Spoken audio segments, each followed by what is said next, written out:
बिस्मिल्लाहिर्रहमानिर्रहीम। हाँ, the session about the IFRS 13 fair value measurement. अच्छा, IFRS 13 फेयर वैल्यू मेजरमेंट क्या है, जरा सुनिए बात गौर से। यहाँ टेंशन, एक माज़ान हो जाए जरा, फिर बात करते हैं।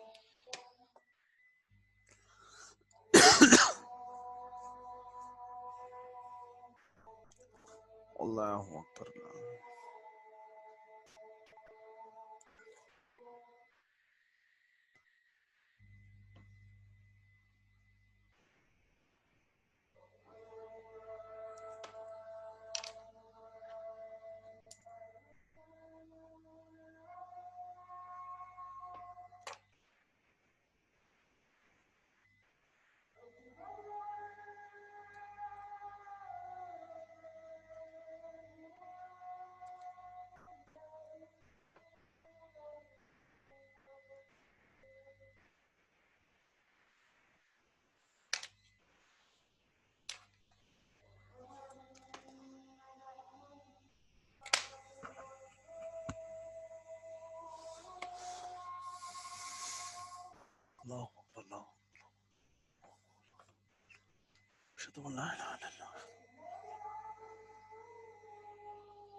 जी ख़वातीन और हज़रात, देखिए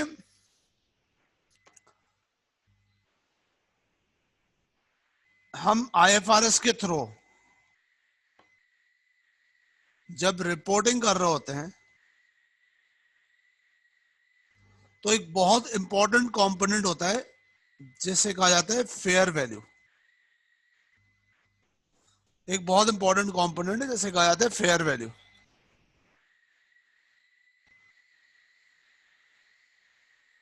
ये बड़ा इंपॉर्टेंट कंपोनेंट है दोस्तों, the term fair value. Definitely जब हम अकाउंट्स पब्लिश करते हैं तो IFRS के साथ कॉन्सेप्चुअल फ्रेमवर्क,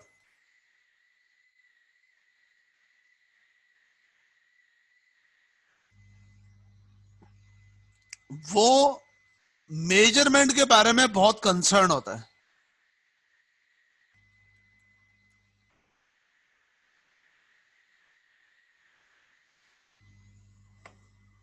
हम सबको अच्छी तरीके से पता है जो रिपोर्टिंग होती है वो कॉस्ट पे भी हो सकती है और फेयर वैल्यू पे भी हो सकती है,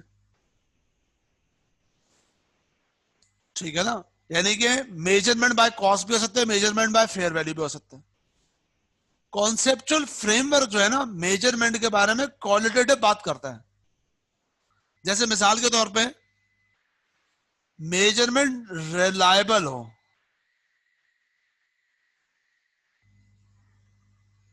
ठीक है। अब ये बड़ी डीप बात है, reliable. Reliable it's a deep point ना, लेकिन ये ही बताएगा कॉन्सेप्चुअल फ्रेमवर्क कि हो कैसे, ठीक है ना। फेयर वैल्यू मेजरमेंट होगी कैसे, मेजरमेंट के टूल्स क्या होंगे, कॉस्ट मॉडल है तो कैसे यूज होगा, फेयर वैल्यू मॉडल है तो कैसे यूज होगा, वो नहीं बताएगा। वो कॉन्सेप्चुअल फ्रेमवर्क कहता है भाई आप जो भी मेथड यूज करें वो होना चाहिए रिलायबल, नंबर वन। तो हमारी भी रिस्पॉन्सिबिलिटी होती है। अब हम आईएफआरएस की रिपोर्टिंग में पर्टिकुलर एक पॉइंट की बात कर रहे हैं, वो है fair value measurement, fair value. तो उसका मतलब है फेयर वैल्यू जो मेजरमेंट का टेक्निक है वो डेफिनेटली रिफ्लेक्ट करना चाहिए कि वो रिलायबल हो, जो भी तरीकेकार है। अब सबसे पहली बात, स्टैंडर्ड के अंदर इतनी सारी जगहों पे एसेट्स एंड लायबिलिटीज दोनों जगह पे फेयर वैल्यू का टर्म आ रहा है, दोनों जगह पे, दोनों जगह पे टर्म आ रहा है फेयर वैल्यू। फेयर वैल्यू के थ्रू मेजर कर रहे हैं, फेयर वैल्यू के थ्रू मेजर कर रहे हैं, ठीक है ना। इसके ऊपर क्या गाइडलाइन है? अच्छा, प्योर फेयर वैल्यू पे बात करनी है।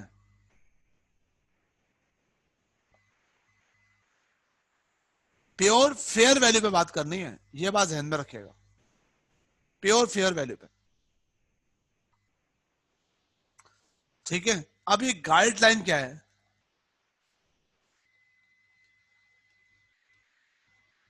अकाउंटिंग स्टैंडर्ड पर्टिकुलर एक बात कहता है कि देखें, एनआरवी की बात नहीं हो रही, एनआरवी का एक पार्ट फेयर वैल्यू हो सकता है, तो गाइडलाइन एनआरवी का नहीं है। रिकवरेबल अमाउंट में वैल्यू इन यूज का गाइडलाइन नहीं है, फेयर वैल्यू का गाइडलाइन है।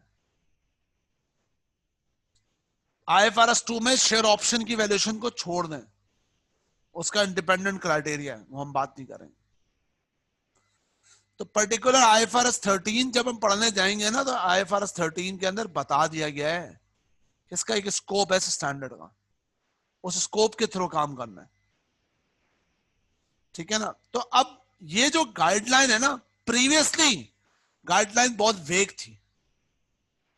अब जो हमें गाइडलाइन मिली है, वो गाइडलाइन मिली है आईएफआरएस 13 के थ्रू।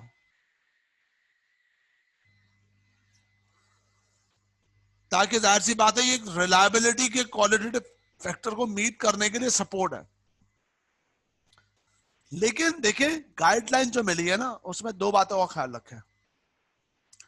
एक बात, गाइडलाइन में यह नहीं बताया गया कि आप कौन से टूल्स यूज करेंगे फेयर वैल्यू मेजरमेंट के, यह नहीं बताया आईएफआरएस 13। उसने बोला भाई जो भी टूल्स यूज करें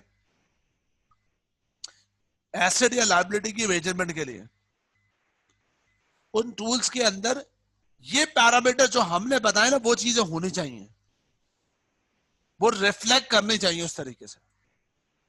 या आईएफआरएस 13 ने बोला, चाहे वो एसेट हो चाहे वो लायबिलिटी। एक बात,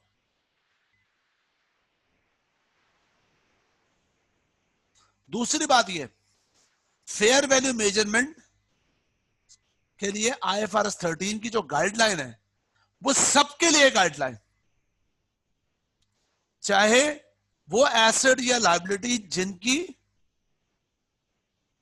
एक्टिव मार्केट एग्जिस्ट कर रही है और मार्केट भी प्रिवेल हो, मार्केट में जो है ना प्राइस प्रिवेल है, उनके लिए भी गाइडलाइन है। और ऐसे भी एसेट या लायबिलिटी जिनकी एक्टिव मार्केट एग्जिस्ट नहीं कर रही और उनकी एसेट और लायबिलिटी की रेडिली अवेलेबल मार्केट वैल्यू नहीं है, जिसमें आप दूसरे मेथड के थ्रू वर्कआउट कर रहे होते हैं। ये बड़ा इंपॉर्टेंट रोल है। तो सबके लिए आसान वर्ड्स में ये कि मिसाल के तौर पे एग्जांपल दे रहा हूं, अगर मुझे मेरा इन्वेस्टमेंट इन शेयर्स है और एयर एंड पे उसकी फेयर वैल्यू मेजरमेंट करनी है और वो शेयर्स स्टॉक मार्केट में लिस्टेड है, तो उनके लिए भी यहां गाइडलाइन है, नंबर वन।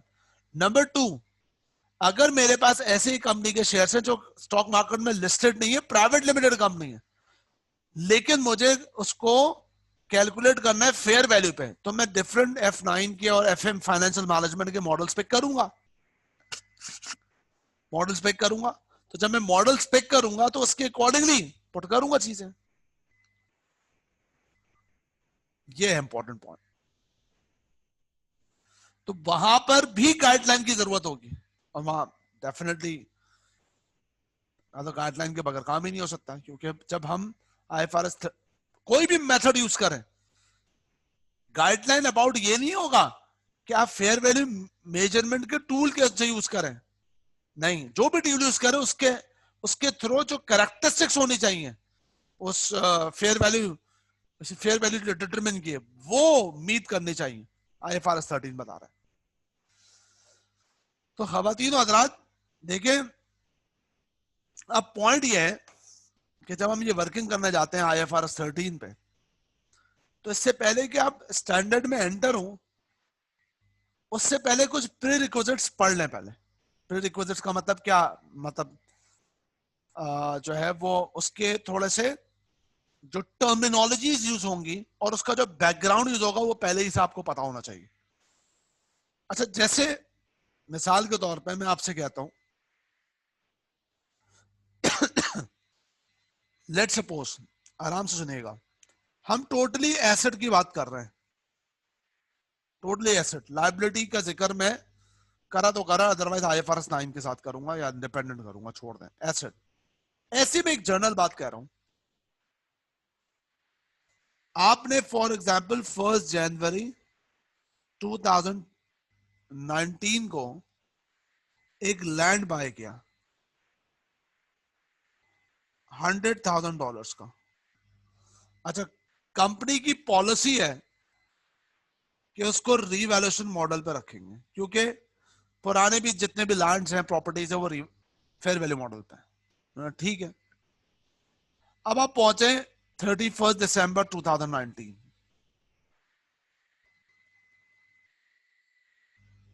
आपने बोला इस लैंड की आप फेयर वैल्यू मालूम करनी है। अच्छा, मैं कुछ बातें आपसे करूंगा। जब आप लैंड की फेयर वैल्यू मालूम कर रहे होते हैं, तो आप क्या सोच के मालूम कर रहे होते हैं कि अगर मैं ये लैंड यहां सेल कर दूं, मैं यहां पे सेल करूं, यहां सेल कर दूं, तो मुझे कितने पैसे मिलेंगे। हालांकि आपकी कोई इंटेंशन सेल करने की नहीं होती, लेकिन आप यही सोचते हैं कि अगर मैं इसको सेल करूं यहां पर, तो मुझे कितने मिलेंगे। आप एग्री करेंगे इस बात से, सेल करूं तो मैं कितने मिलेंगे मुझे, ठीक है ना।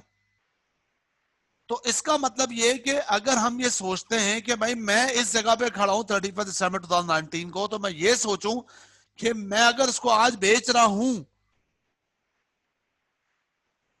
तो जो मार्केट है, मार्केट वो मुझे कितना पे करने को रेडी होगी। ये बात इंपॉर्टेंट है ना, मार्केट, ठीक है। एक बात, दूसरी बात ये बहुत इंपॉर्टेंट, ये जो भी प्राइस यहां पर होगी उसमें इस लैंड के सारे कैरेक्टरिस्टिक्स एग्जिस्ट करेंगे। अज्यूम करिए ये लैंड एक ऐसी जगह पे है जहां पर एक्टिव मार्केट एग्जिस्ट करता है। एक्टिव मार्केट का मतलब ये number of buyers, number of sellers, यानी कि ट्रांजैक्शन बहुत फ्रीक्वेंट होता है।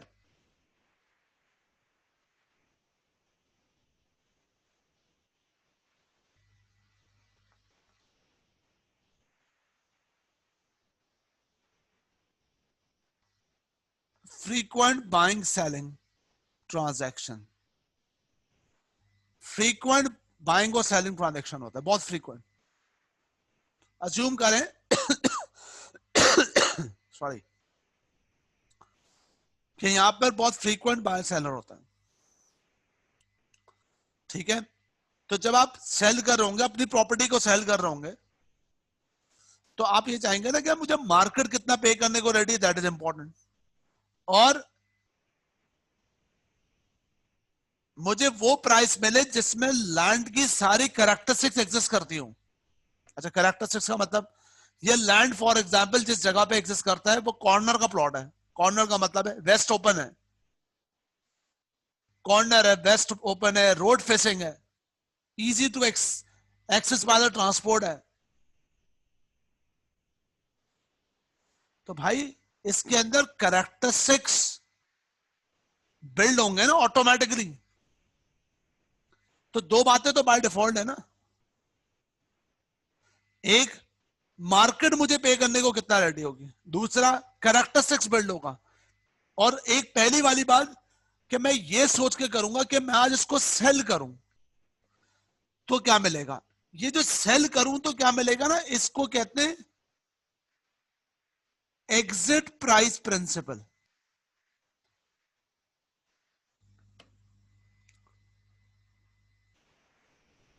ठीक है ना। मैं ये नहीं सोचूंगा कि भाई मैंने 1 जनवरी 2019 को बाय किया था, नहीं, ठीक है ना। और मैं ये सोचूं कि अगर मैं आज इसको बाय करूं, नहीं नहीं नहीं, ये एंट्री प्राइस प्रिंसिपल होता है, एंट्री नहीं, सेल के पर्सपेक्टिव से सोचता है, यानी कि एग्जिट प्राइस प्रिंसिपल। अबे ये कॉमन सेंस है ना, ये अनयूजुअल बात तो नहीं है ना, ये अनयूजुअल बात तो नहीं है ना, ये जो मैं बात कर रहा हूं रॉकेट साइंस तो नहीं है ना। हाँ यार, नॉर्मली भी हम सेल कर रहे होते हैं एसेट, तो हम ये सोच के करते हैं कि भाई अगर हम सेल, मतलब हम फेयर वैल्यू मेजर करेंगे यार। फेयर वैल्यू का मतलब यार मैं चाहता हूं मेरे लैंड की वैल्यू मालूम हो, ऐसी मैं कह रहा हूँ आईएफआरएस छोड़ दें। क्यों भाई, अबे ऐसे ही यार। तो क्या सोच के करेंगे, आज मैं इस लैंड को बेच दूं तो क्या वैल्यू होगी, इसी को तो एग्जिट प्राइस प्रिंसिपल कहते हैं। तो जब मैं बेचूंगा तो मैं अपने हिसाब से थोड़ी सोचूंगा, मैं तो मार्केट के हिसाब से सोचूंगा, मार्केट कितना पे करने को रेडी है। ठीक है ना। अब मिसाल का एग्जांपल दे रहा हूं मैं, ये ये जो लैंड है ना, ये मेरे घर से करीब है, क्या मार्केट इस बात को पे करने को रेडी होगी कि हुसैन काजी साहब के घर से करीब है, ऑफिस से करीब है लैंड, तो उसकी वैल्यू होनी चाहिए। मुझे बताइए जरा, ये सुन लू। नहीं, ये घर से करीब होना तो ये मेरा बेनिफिट है ना।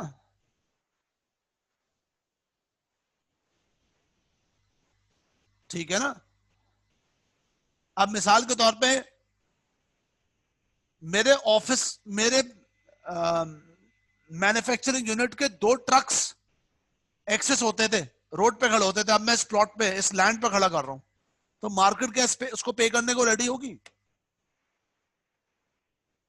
नहीं। इसका मतलब है ये लैंड की जो वैल्यू है, मतलब हम नॉर्मली भी ये कहते हैं ना कि यार ये बताओ, इसकी वैल्यू तो वो होगी जो मार्केट पे करने को रेडी करेगी, मार्केट के अकॉर्डिंगली कैरेक्टरिस्टिक्स होता है। ये जो कैरेक्टरिस्टिक्स का मैटर है ना, ये मार्केट है। इसको आगे चल के कहेंगे कि हम ऑब्जर्वेबल इनपुट को ज्यादा से ज्यादा करते हैं, यानी कि मार्केट के डाटा को ज्यादा इनकॉर्पोरेट करते हैं, और ऑटोमेटिकली होता है, बाय डिफॉल्ट होता है, इसमें तो कोई दो राय नहीं है। अब मैं आपसे एक बात कहता हूं, मिसाल के तौर पे ये लैंड है एक 1, अब एक लैंड और मैंने बाय किया था 2, ठीक है ना। इसकी भी जाहिर सी बात है पॉलिसी रिवैल्यूएशन मॉडल है। अब मसला ये जो मैंने लैंड बाय किया था ना, ये रिमोट एक्सेस पे है,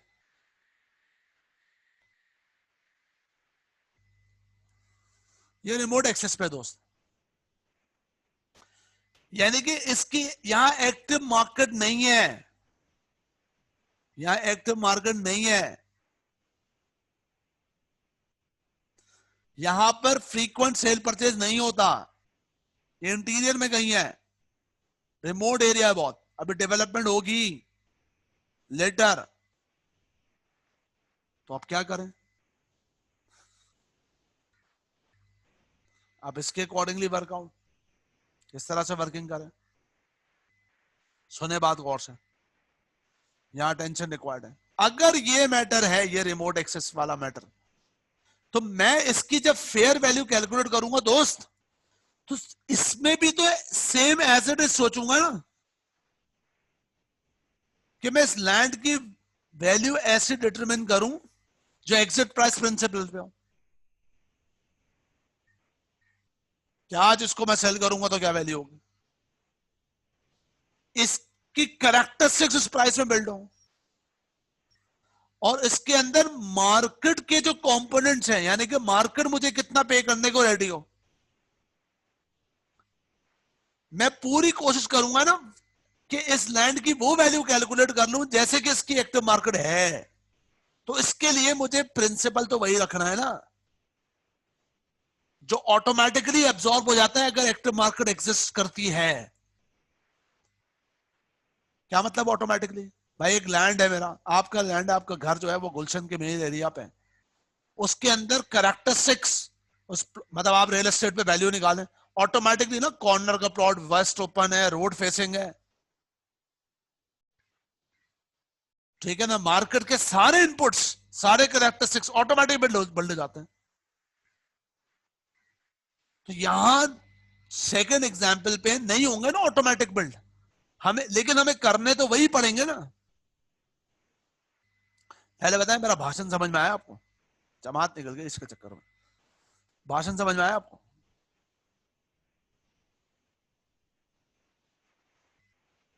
good.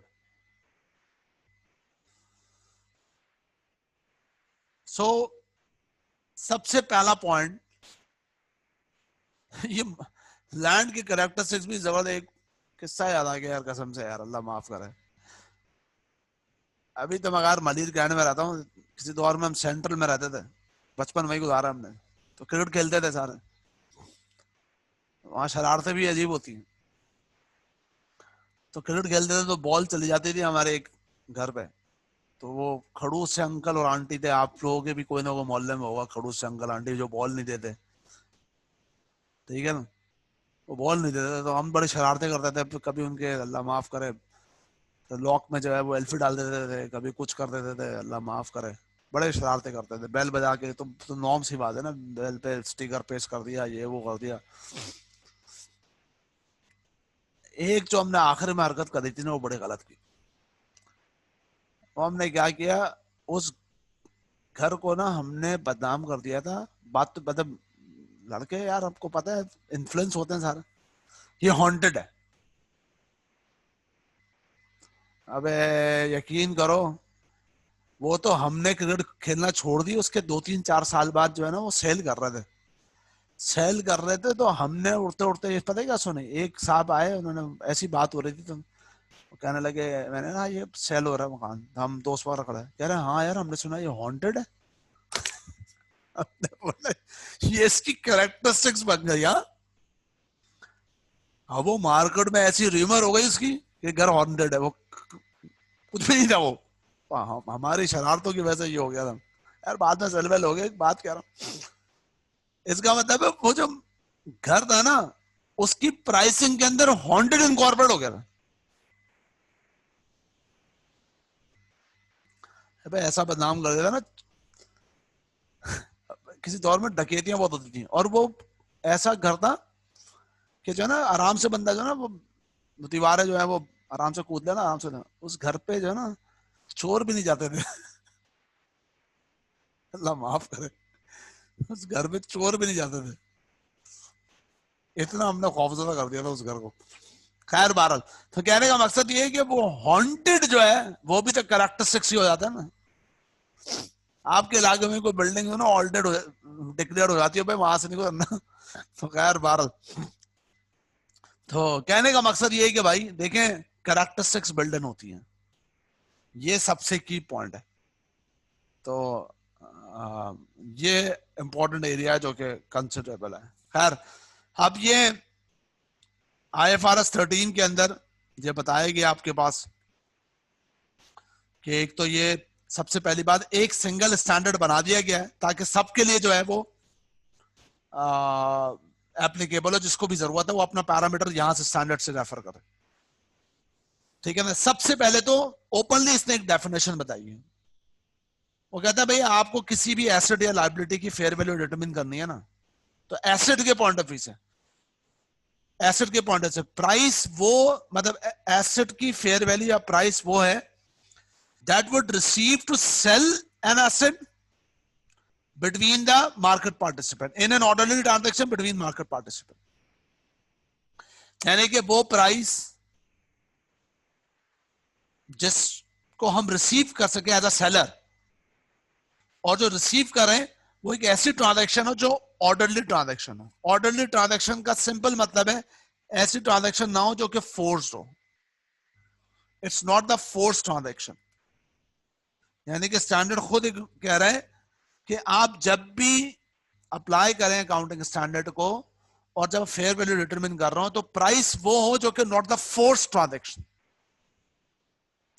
That is called orderly transaction.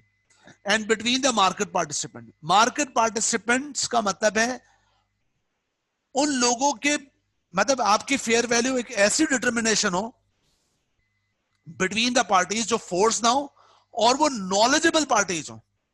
ऐसा नहीं हो बायर और सेलर में कोई अनअवेयर हो, अवेयर्ड हो अबाउट ऑल द थिंग्स, कि जिस एसेट की आप वैल्यू मेजर कर रहे हैं उसकी क्या पर्टिकुलर कैरेक्टरिस्टिक्स हैं विद रिस्पेक्ट टू मार्केट। यानी कि उसकी कंडीशन क्या है, लोकेशन क्या है, रिस्ट्रिक्शन टू यूज क्या, ऑल दीज थिंग्स। तो बहरहाल ये एक पॉइंट है आपके पास। कुछ टर्मिनोलॉजी और मैंने कुछ बताया, एग्जिट प्राइस मैंने टर्म आपको पहले बताया, सेल करने पे कितना रिसीव कर सकते हैं। It's not about the entry price. Entry price का मतलब ये है कि हम कितना एसेट अभी कितना पे कर रहे हैं उसके अकॉर्डिंगली एसेट खरीद लेना ही नहीं, ये नहीं सोचे। सोचे हम सेल करेंगे, रिसीव कितना करेंगे, ये इंपॉर्टेंट है एग्जिट प्राइस। फिर एक टर्मिनोलॉजी होती है प्रिंसिपल मार्केट। देखिए प्रिंसिपल मार्केट का मतलब है जहां पर ग्रेटेस्ट एक्टिविटी एसेट की ट्रांजैक्शन में आ रही हो। एंटिटी स्पेसिफिक नहीं, मार्केट स्पेसिफिक। मैं 3 जगहों पे गाड़ियां सेल करता हूं, मिसाल के तौर पे जापान में हूं, 3 जगह सेल करता हूं। जापान में करता हूं बना के, अमेरिका में करता हूं, यूरोप में करता हूं। तो अगर मुझे प्रिंसिपल मार्केट पिक करनी है ना, तो मुझे डिटरमिन करना पड़ेगा इन तीनों मार्केट में ग्रेटेस्ट एक्टिविटी कहां पे परफॉर्म हो रही है, अमेरिका में, यूरोप में या फिर जापान के अंदर। तो जहां पे ग्रेटेस्ट एक्टिविटी होगी वो प्रिंसिपल मार्केट होगी, यानी कि जहां पर नंबर ऑफ ट्रांजैक्शन सबसे ज्यादा होंगे। बिल्कुल। तो सबसे पहले तो कंपनी को ये चाहिए कि वो आइडेंटिफाई करे प्रिंसिपल मार्केट। अगर प्रिंसिपल मार्केट नहीं है तो आप मोस्ट एडवांटेजेस मार्केट में जाइए, मोस्ट एडवांटेजेस मार्केट में। और मोस्ट एडवांटेजेस मार्केट का मतलब क्या है, वो मार्केट जो आपको सबसे ज्यादा benefit they. That's the key point. देखो यार क्लास मैं समझाता हूं एक बात। असल में बात ये है, ये अकाउंटिंग स्टैंडर्ड के ना 2 पर्टिकुलर यूज हैं, मैं आपको बताता हूं। इस अकाउंटिंग स्टैंडर्ड के 2 पर्टिकुलर यूज हैं।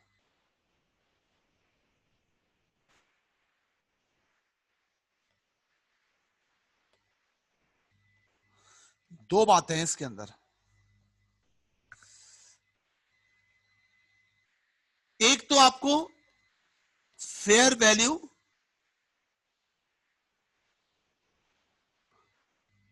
ऑलरेडी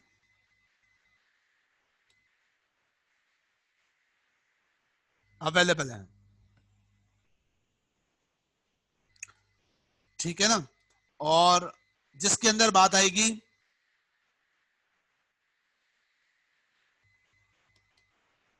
प्रिंसिपल मार्केट या मोस्ट एडवांटेजेस मार्केट,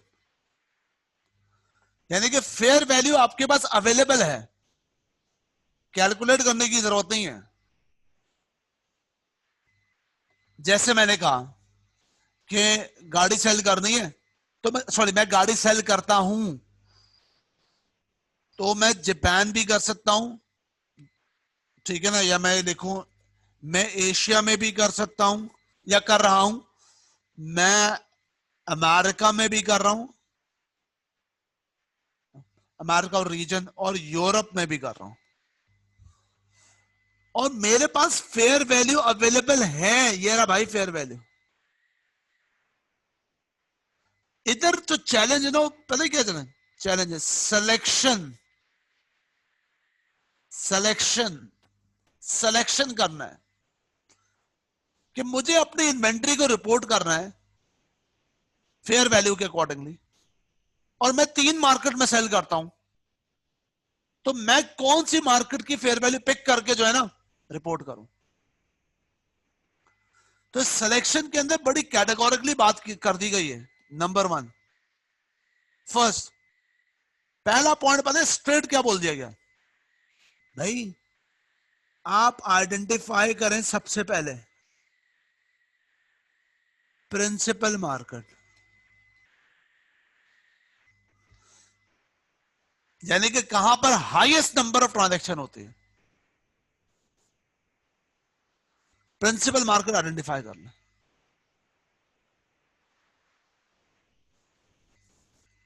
ठीक है, और फिर फेयर वैल्यू सेलेक्ट करना। एक बात हो गया बस। इफ प्रिंसिपल मार्केट not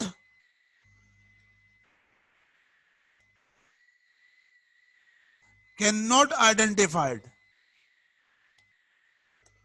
ये आइडेंटिफाइड नहीं हो सकती, तो फिर आप जाएं क्या, सेलेक्ट करें मोस्ट एडवांटेजेस मार्केट, और फिर उसके बाद फेयर वैल्यू की सिलेक्शन करें।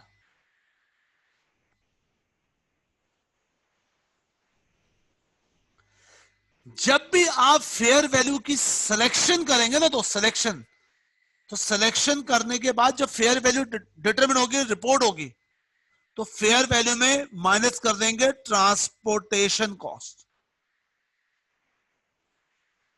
हमेशा प्रिंसिपल मार्केट भी हो ना, तो मैं अगर आज सामने अवेलेबल है तो माइनस ट्रांसपोर्टेशन कॉस्ट। लेकिन अगर आपको कहीं जरूरत पड़ जाए ना मोस्ट एडवांटेजेस में, तो fair value minus transaction cost minus transportation cost, दोनों माइनस करके फिर आप मोस्ट एडवांटेजेस सेलेक्ट करेंगे। लेकिन मोस्ट एडवांटेजेस सेलेक्ट करने के बाद जब फेयर वैल्यू मेजरमेंट करेंगे ना, तो सिलेक्शन का मतलब है मेजरमेंट।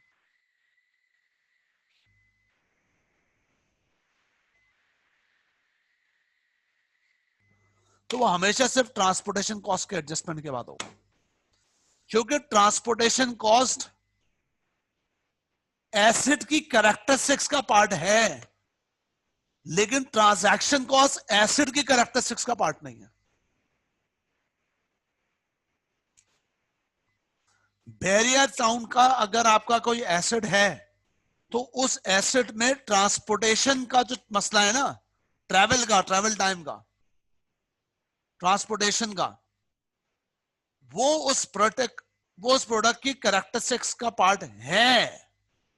लेकिन अगर प्रॉपर्टी का टैक्स देना है ना आपको, प्रॉपर्टी का टैक्स ट्रांजैक्शन सॉरी एसेट के कैरेक्टरिस्टिक्स का पार्ट नहीं होता।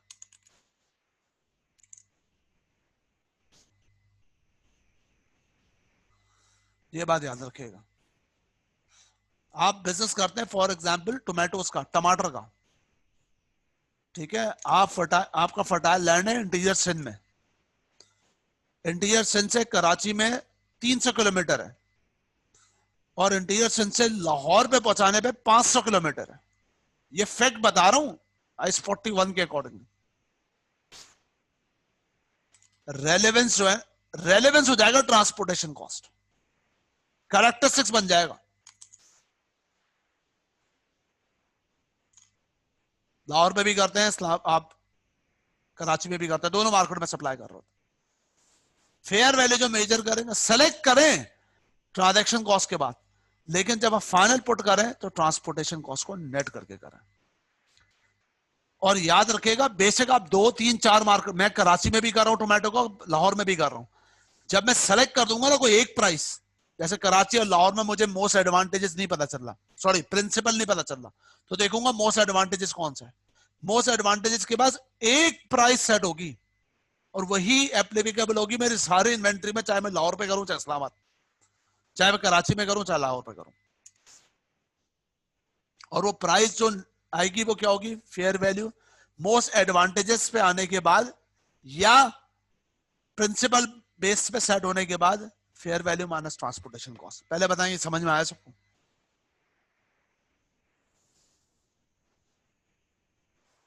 हेलो,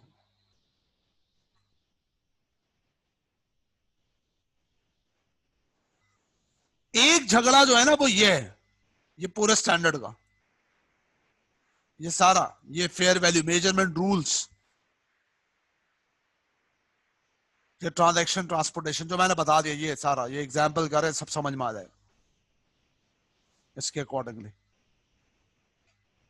जैसे मिसाल के तौर पे मैं कहूं, Jamie has business in 2 markets, Europe, Asia. Jamie has place a fair value on asset in hold accounting purpose. ठीक है भाई, fair value. Market price of asset in the 2 markets is 120, 125 respectively, market price है। फिर लिखा हुआ भी है transaction transportation. और ये सवाल नहीं है, एक जनरल डिस्कशन है। कहते हैं Europe was deemed to be principal market. अगर हम कंसिडर करें यूरोप जो है वो प्रिंसिपल मार्केट है, अज्यूम करें हाईएस्ट एक्टिविटी में होती है, तो बस अब एशिया को तो है ही नहीं, अब हम दोनों मार्केट में करते हैं, बस हमने मिल गया यूरोप प्रिंसिपल मार्केट है। Then the fair value would be 115 price minus transport cost. If neither Europe nor Asia were the principal market of the asset, then JME would take the most advantageous market price of the fair value. This would reflect the best price available to sell the asset after deducting transaction and transportation.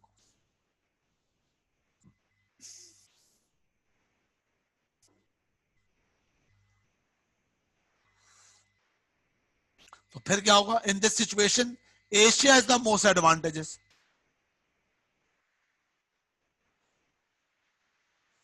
Given the net proceed 1110 versus 1110. अब आपने Asia pick कर लिया ना, pick करने के बाद जब fair value major करेंगे ना, तो however 112 is not the fair value of the asset. Fair value 123, the price less transportation cost. ये बात आपको समझ में आनी चाहिए। पूछेगा नहीं, लेकिन फिर भी अटैच किया हुआ है मैंने। अगर ये गेम लायबिलिटी का होता, ऐसा अलग से पढ़ाऊंगा, लायबिलिटी का होता तो रिसीव का नहीं होता मैटर, फिर पेमेंट का होता, फिर चीजें रिवर्स हो जाती। Receive higher, payment lower. अगर कहीं लायबिलिटी सेलेक्ट करनी होगी तो पेमेंट लोअर है, then the most advantageous market would be Europe and the fair value of liability would be 115. Most advantageous, so ये कम देना। This reflects the amount the entity would have to pay to settle the liability, which is obvious better than having to 123. उम्मीद है कि समझ में आ रहा होगा आपको। तो एक एरिया तो जनाबे अली ये है जो वर्किंग का। दूसरा पता है क्या है? दूसरा ये है कि भाई कोई मतलब डिफरेंट मार्केट्स हैं भी ना, अगर दूसरा मैटर है फेयर वैल्यू मेजरमेंट। जब आप फेयर वैल्यू मेजरमेंट कर रहे हो, यहां तो डायरेक्ट आपको फेयर वैल्यू गिवन है ना, नहीं, जब भी आपको कभी फेयर वैल्यू मेजरमेंट की जरूरत है, ठीक है, अब इसमें दो बातें हैं। नंबर वन, आप फेयर वैल्यू मेजरमेंट कर रहे हैं, उसकी एक्टिव मार्केट एग्जिस्ट करती है। लाइक आप शेयर्स, इन्वेस्टमेंट इन शेयर्स कर रहे हैं, शेयर्स की एक्टिव मार्केट एग्जिस्ट करती है, भाई कोई मसला नहीं है।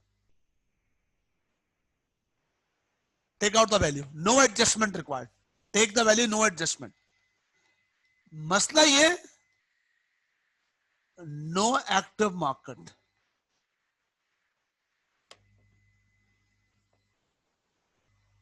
तो जाहिर सी बात है फिर आप वैल्यूएशन मेथड यूज करते हैं।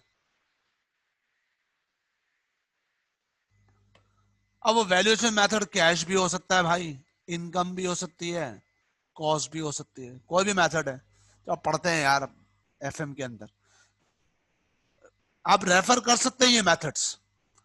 लेकिन बात ये है कि भाई कोई भी पर्टिकुलर मेथड हो, ये जो जिसकी मार्केट एग्जिस्ट नहीं करती ना,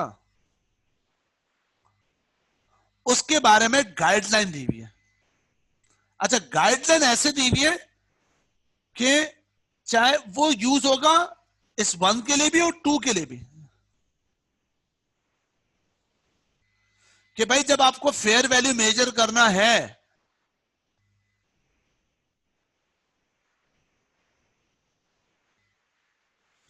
जब आपको फेयर वैल्यू मेजर करना है तो आप जो इनपुट्स लेंगे, इनपुट्स, उसके 3 लेवल बना दिए। लेवल 1,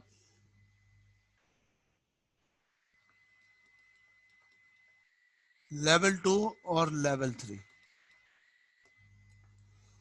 3 इनपुट्स बना दिए, लेवल 1, लेवल 2, लेवल 3। अब ये जो लेवल 1 टू लेवल 1 का मतलब है भाई जिसकी एक्टिव मार्केट है, यस, और यहां पर एक्टिव मार्केट नहीं है।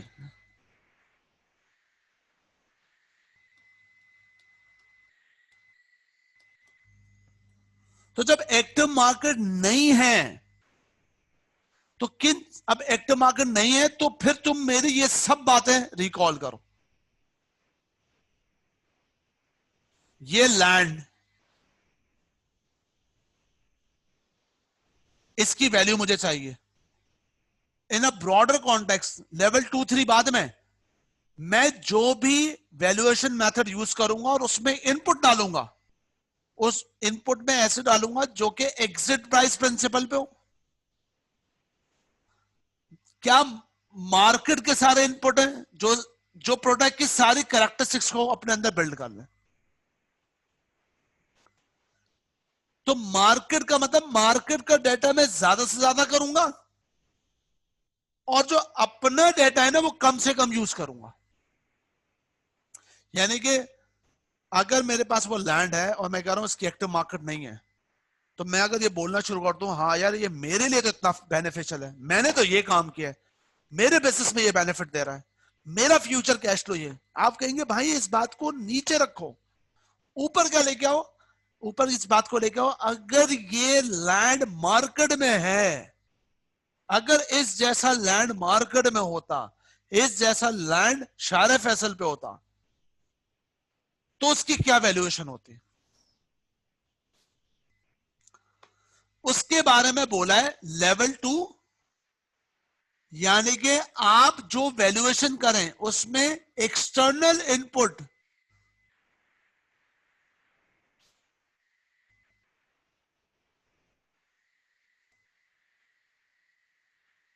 एक्सटर्नल यानी कि मार्केट इनपुट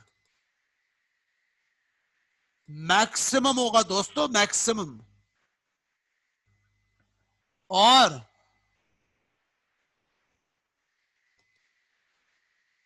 जो इंटरनल यानी कि कंपनी स्पेसिफिक इनपुट होगा वो मिनिमम होगा। जैसे वैल्यू न्यूज में करते हो ना कि present value future cash flow, वो कंपनी स्पेसिफिक होगा, वो कम होगा, मार्केट डाटा ज्यादा होगा। मिसाल के तौर पे मैं क्या कहूं, ये मेरी प्रॉपर्टी जो है ना, वो बैरियर टाउन से भी आगे जाके लेफ्ट पे इंटीरियर, मतलब बैरियर टाउन की तरफ है, ऑफिस टाइप की चीजें बना रहा हूं मैं, ऑफिस। अबे तुम ऑफिस टाइप की चीजें पढ़ा रहे हो, ये लैंड फॉर ऑफिस है। अगर ये लैंड फॉर ऑफिस या ये बिल्डिंग किसी ऐसी जगह पे होता जिसकी एक्टिव मार्केट होती है, जैसे शार फैसल, तो बराबर तो वैल्यू नहीं हो सकती, पता है, लेकिन वहां से डेटा लाओ। क्या डेटा लेके आओ, डेटा लेके आओ, go ahead, take the data कि शार फैसल पे इस जैसा लैंड अगर है, ठीक है ना, इस क्वालिटी स्टैंडर्ड का और ये सारी चीजें, तो पर स्क्वायर मीटर क्या रेट चल रहा है रेंट का, तो रेंट के रेट से एग्जैजुरेट करेंगे वैल्यू ऑफ द प्रॉपर्टी। होता है ना ऐसे। तो डेटा आप कहां से लेके आ रहे हैं, मार्केट से डेटा लाके, फिर एडजस्ट भी करेंगे, बराबर नहीं होगा एडजस्ट, लेकिन मेन बेस मार्केट होगा, एग्जिट प्राइस और ये सारी चीजें। क्या आपको मेरी बात समझ में आ रही है? दूसरा पॉइंट है वो ये इससे रिलेटेड है, बस यही दो पॉइंट्स हैं IFRS 13 के। पहले बताएं आपको ये बात समझ में आ रही है मेरी? हेलो,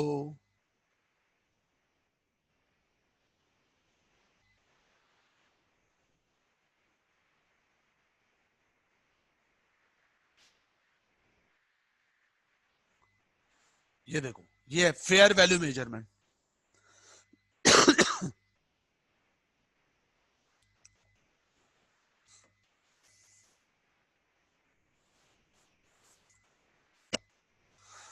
ठीक है ना, इसने वर्ड यूज किया, हमने तो वर्ड यूज किया इंटरनल एक्सटर्नल, इसने यूज किया ऑब्जर्वेबल इनपुट और अनऑब्जर्वेबल इनपुट। ऑब्जर्वेबल इनपुट का मतलब है मार्केट का input, market information,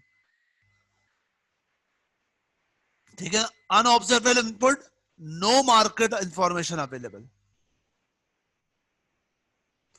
companies own data, ये अनऑब्जर्वेबल है। तो खवातीन हजरात, ये चीजें हैं, इसी के अकॉर्डिंगली आप इसको रीड करेंगे, ये सारा मैटर कि लेवल 1 यही है, कोटेड प्राइस आइडेंटिटी। लेवल 1 अगर होगा तो कोई एडजस्टमेंट की जरूरत नहीं है, लेवल 2 है एडजस्टमेंट होगी, लेवल 1 है मतलब एक्टिव मार्केट एग्जिस्ट कर रहा है, कोई एडजस्टमेंट की जरूरत नहीं है। एक्टिव मार्केट नहीं है, फिर लेके आओ लेवल 2 और लेवल 3 का मिक्सचर, लेकिन लेवल 2 ज्यादा से ज्यादा, लेवल 3 कम से कम।